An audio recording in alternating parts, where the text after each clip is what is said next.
Galata Village family, please subscribe. சாமி கடவுளே, வீட்ல காப்பாத்துப்பா. சாமி கடவுளே, சாமி கடவுளே. ஏய் ஜோபி, மணி 8 ஆயிட்டு. இன்னும் என்ன செஞ்சுக்கிட்டு இருக்கா? வாரேம்மா. ஏம்மா சாப்பாடெல்லாம் செஞ்சாச்சா? ஸ்கூலுக்கு நேரம் ஆயிட்டு. எல்லாம் ஆச்சு மக்களே. நீ குளிச்சிட்டியா? குளிச்சு தலையை காய வச்சிட்டேம்மா.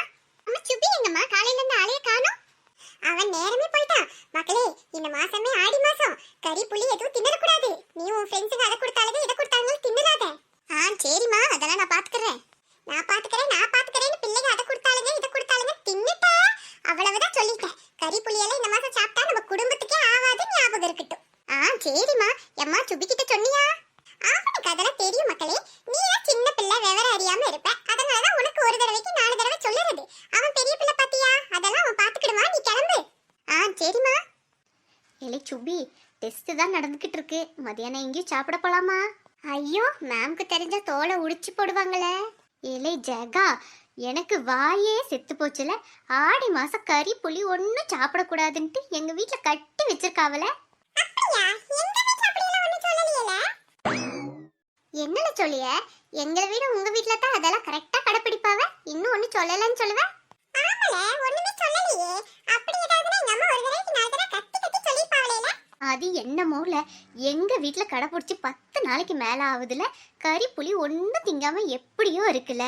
சூடா போராட்டா, ஒரு வறுத்த கறி, ஒரு மதுரை தோசை, அப்படி எதுவும் சாப்பிடுவோமால? ஏலே, வீட்ல எதுவும் சொல்ல போறாவல? அவங்க கடக்குறாவல. நம்ம கஷ்டம் நமக்கு.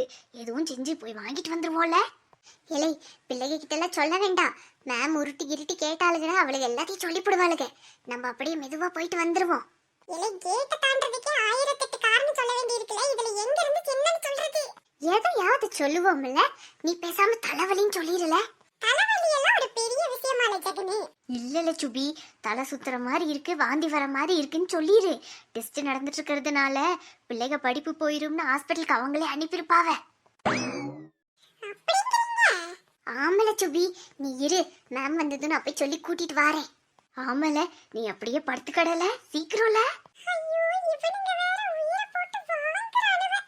என்ன சுபி, ஜெக 3 பேர் இங்க உட்காந்துருக்கீங்க? மிஸ், சுபிக்கு திடீர்னு தலை சுத்தல் ஆயிட்டு மிஸ். வாந்தி வர மாதிரி இருக்குன்னு சொல்லுவா மிஸ். வாந்தி வர மாதிரி இருக்கா? இல்லை சுபி, சுபி என்னாச்சு? ஐயோ, எந்திரிக்கவே முடியலையே. வயித்தெல்லாம் என்னமோ செய்யுதே. டீச்சர், காலையில இருந்து இப்படியே தான் டீச்சர் சொல்லிக்கிட்டு இருக்கான். என்ன செய்யறதுன்னு ஒன்றும் தெரியல டீச்சர். என்னல இது? வீட்டுக்கும் இப்ப அனுப்ப முடியாது. மதியானத்துக்கு அப்புறம் டெஸ்ட் இருக்கு. இப்பவே மணி 11 ஆயிட்டு வேற. சரி இருங்க. இல்லை சுபி, எச்சம்ல. ஐயோ, தோலி முடிச்சு போலே. ஐயோ, அம்மா முடியலையே. டீச்சர், என்னாச்சு? ஏங்க இவ்வளவு கூட்டம்? சார், உங்களை தான் பார்க்க வந்துட்டு இருந்தேன். இந்த பையனுக்கு ரொம்ப முடியல, வாந்தி எல்லாம் வர மாதிரி இருக்குன்னு சொல்றான். மதியானம் வேற டெஸ்ட் இருக்கு. என்ன பண்றது சார்? ஐயோ அம்மா, ஐயோ வயிறெல்லாம் என்னமோ செய்யுதே, தலை சுத்துதே. எப்ப இருந்து இப்படி இருக்கு? சார் பாவம், அந்த பையனுக்கு பேசக்கூட முடியல. சார் காலையில வந்ததுல இருந்து இப்படிதான் சார் இருக்கு. வீட்டுக்கு அனுப்ப முடியாது டீச்சர். ரொம்ப இம்பார்ட்டன்ட் டெஸ்ட் ஆச்சே. இந்த டெஸ்ட் தானே பிராக்டிகலுக்கு இதுல இருந்து மார்க் எடுக்கிறதா சொல்லிட்டு இருந்தீங்க. ஆமா சார், அதான் என்ன பண்றதுன்னு ஒரே கன்ஃபியூஸா இருக்கு. சுபி நடில. ஐயோ அம்மா, தலை வலிக்குதே. சரி டீச்சர், ஒண்ணு செய்யுங்க. மணி இப்போ 11 தான் ஆகுது. நம்ம ஸ்கூலுக்கு ரெகுலரா ஒரு பையன், ஆட்டோ பையன் வருவான் இல்லையா, அவன் கூட இவனை ஹாஸ்பிட்டலுக்கு அனுப்பி வைங்க. வந்து மாத்திரை சாப்பிட்டு கொஞ்ச நேரம் படுக்கட்டும். அதுக்கப்புறம் இவன் நல்லா இருந்தா டெஸ்ட் எழுதட்டும். சரி சார், அப்படியே செய்யலாம். எதுக்கும் பேரண்ட்ஸ்க்கு இன்ஃபார்ம் பண்ணிடலாமா சார்? டாக்டர் என்ன சொல்றாருன்னு பார்த்துட்டு அதுக்கப்புறம் இன்ஃபார்ம் பண்ணிக்கலாம் டீச்சர். இல்லனா அவங்க வந்து டெஸ்ட் எழுத விடாம கூட்டிட்டு போயிருவாங்க. அப்புறம் இந்த பையனுக்கு மார்க் கம்மியாகும் இல்லையா? சரி சார், ஓகே. ஏய் ஜெகன், சுரேஷ், அவனை பார்த்துக்கங்களேன். நான் ஆட்டோ போய் கூட்டிட்டு வரேன். சரி டீச்சர். சுபி சூப்பர்ல. ஏலே, எனக்கு ரொம்ப பயமா இருக்குல. மாட்டிக்கிட்டா அவ்வளவுதான்ல. அதெல்லாம் ஒன்றும் ஆகாதுல சுபி. மருந்து வாங்க எப்படியும் கடைக்கு நிறுத்துவாங்க. அப்போ ஹோட்டல் பக்கமா இருக்கிற மெடிக்கல் ஷாப்பா போய் நிறுத்திடு. அப்படியே கடைக்குள்ள பூந்து வாங்கிட்டு வந்துடல, சாப்பிட்டுக்கலாம் மதியானத்துக்கு. எப்படியோ நீ பரோட்டாவும் மதுரை கறி தோசையும் உன் வாயில போடணும்னு முடிவு பண்ணியாச்சு. நான் செத்த இன்னைக்கு. சுபி எந்திரிப்பா, அப்படியே மெல்ல எந்திரி. ஆட்டோ வந்தாச்சு. இலை, அவனை பிடிச்சி தூக்கி கூட்டிட்டு வாங்கல சீக்கிரம். சரி டீச்சர். இலை எந்திரில, உன்னை தூக்க வேற செய்யணுமோ? ஐயோ கடவுளே, இந்த பயலுகளுக்காக இனி நான் என்னெல்லாம் செய்யணுமோ தெரியலையே. ஏப்பா தம்பி, வழியிலலாம் எங்கேயும் நிறுத்திடாத. கரெக்டா ஹாஸ்பிட்டல் கூட்டிட்டு வந்து விட்டுறணும். என்னப்பா? சரி டீச்சர், நான் பாத்துக்கிடுறேன். சுபி போய் உள்ள உட்காரு. டீச்சர், நாங்க வேணா துணைக்கு போகட்டா? வேண்டாம் வேண்டாம், அதான் அந்த அண்ணன் போறாவல, அவங்க பார்த்து கூட்டிட்டு வந்துருவாங்க. நீங்க உள்ள போய் படிக்கிற வழியே பாருங்களேன். சுபி, பரோட்டா மறந்துடாதல. தம்பி வண்டி எடுப்பா, பார்த்து போயிட்டு பத்திரமா வந்து சேருங்க. என்ன? சரி டீச்சர். என்ன நாம இப்ப எந்த ஆஸ்பத்திரிக்கு போறோம்? ராமகிருஷ்ணா ஹாஸ்பிட்டலுக்கு தம்பி. ஏப்பா? ஒண்ணுமில்லனே, சும்மா தான் கேட்டேன். என்ன நம்ம ஊர்ல பரோட்டா, மதுரை கறி தோசை இதெல்லாம் நல்ல ஃபேமஸ் பாத்தீங்களானே? அப்படியெல்லாம் ஒன்றும் இல்லப்பா தம்பி, நம்ம ஊர்ல அதெல்லாம் ஃபேமஸே கிடையாது. ஐயோ, எப்படி சொன்னாலும் லாக் போடுறாரே. என்ன டாக்டர் பார்த்துட்டு வரும்போது மருந்து மாத்திரை எல்லாம் நாம வெளியே தானே வாங்கணும்? இல்லப்பா தம்பி, அந்த ஹாஸ்பிட்டல்லையே எல்லாம் உள்ளேயே கிடைக்கும், அதனால எங்கேயும் வாங்க வேண்டியதில்லை. அட கடவுளே, இது என்ன சோதனை? ஏப்பா தம்பி, உடம்பு சரியில்லைன்னு சொன்னாவ, நீ என்னன்னா சாப்பாடை பத்தியே பேசிட்டு வார. ஐயோ, மாட்டிக்கிட்டேனா? ஏன்னே பேசப்படாதோ? இல்லப்பா, முடியாம இருக்கும்போது இப்படி பேசிட்டு வாரியேன்னு தான் கேட்டேன். சரி தம்பி, ஹாஸ்பிட்டல் வந்துட்டு நீ இறங்குப்பா. என்ன ஒரு சாதாரண தலைவலிக்கு எதுக்குன்னே இப்படி? இருப்பா, பயப்படாத, டாக்டர் இங்க தானே உட்கார சொல்லியிருக்காவ. ஐயோ கடவுளே, இந்த பையனுக்கு பரோட்டா திங்கிறதுக்குள்ள ஏன் உசுரை எடுத்துருவாங்க போல இருக்கே. தம்பி, யாருக்கு என்ன பிரச்சனை? டாக்டர், இந்த தம்பிக்கு தான் ஒரே தலைவலியா இருக்கான், வாமிட் வர மாதிரி ஆகுதுன்னு சொல்லிட்டு இருக்காரு. அப்படியா? சரி, நீங்க இந்த பக்கம் வாங்க. தம்பி, காலையில என்ன சாப்பிட்ட? இட்லி சாப்பிட்டேன் டாக்டர். இட்லி சாப்பிட்டதுக்கே இப்படியா? எத்தனை இட்லி சாப்பிட்டீங்க? 2 டாக்டர்.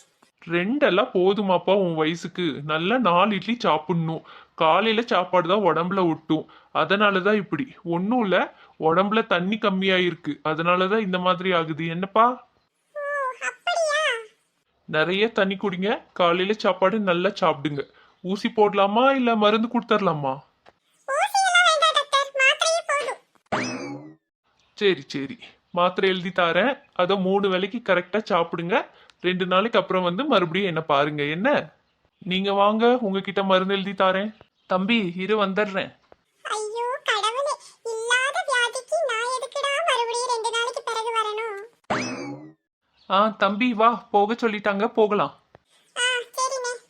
ஐயோ, இப்ப நான் பரோட்டாவையும் தோசையும் எப்படி வாங்குறது? தம்பி, நீ ஆட்டோக்குள்ள உட்காரு. அவரு எழுதி கொடுத்த மாத்திரை ஹாஸ்பிட்டல்ல கிடைக்கல, நான் வெளிக்கடையில போய் வாங்கிட்டு வந்துடுறேன். என்ன? என்ன என்கிட்ட கொடுங்க, நானே போய் வாங்கிட்டு வந்துடுறேன்.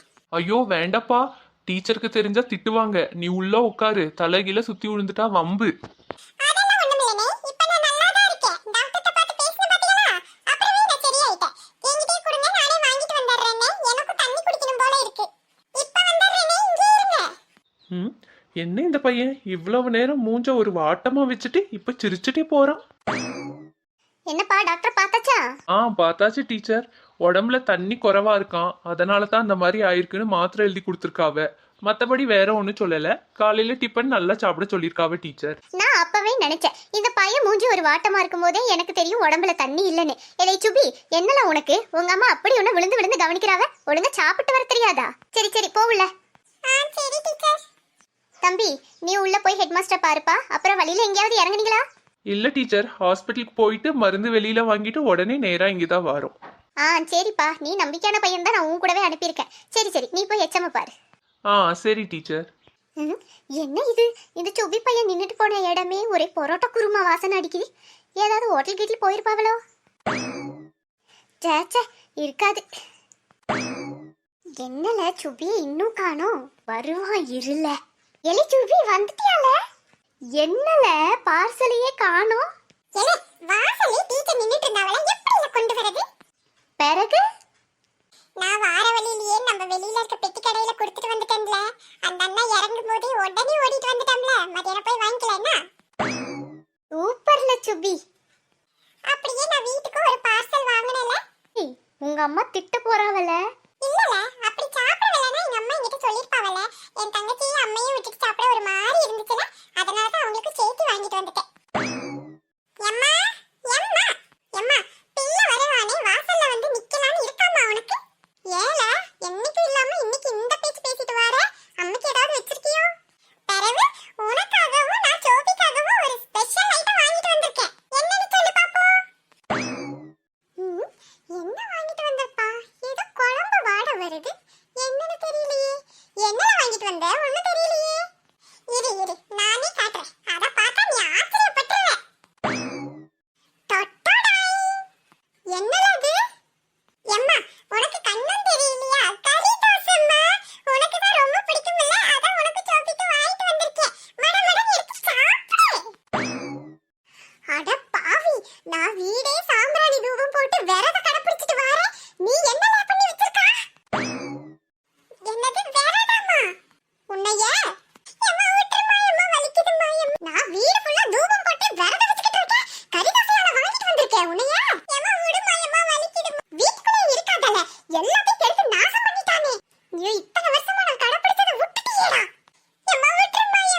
கடவுளே, நல்லது